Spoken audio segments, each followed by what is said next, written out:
May mga butas po dyan sa kanan. Right side.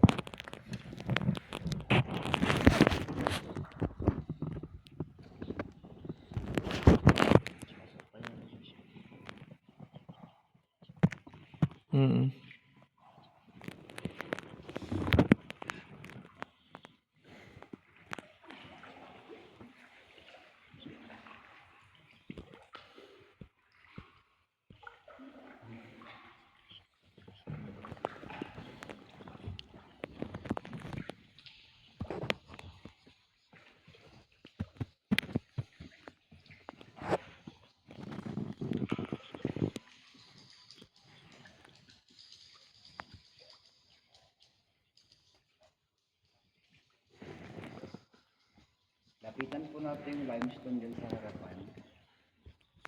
Napakabigas yan. Tingnan natin kung gaano kalamis ito malapit. Matigas na matigas po yan siya pagka ano. Diba? Sulit na sulit.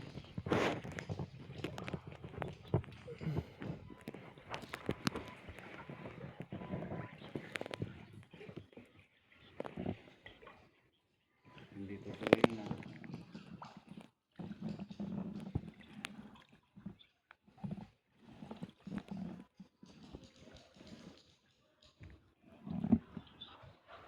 Pagkaraan ng ilang milyong taon ulit o ilang daang taon, pwedeng magsarado yung kuweba.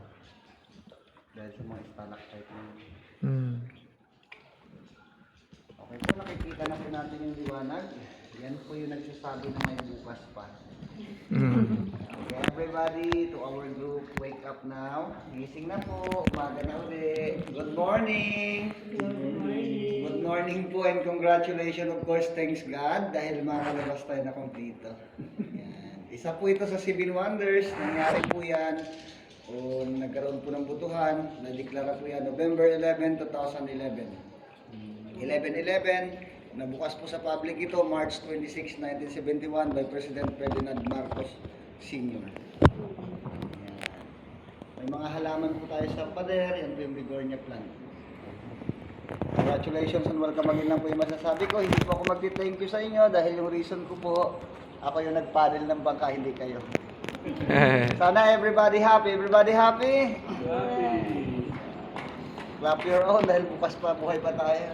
Another experience next time po, pagbalik nyo, extended to yung bilhin yung permit.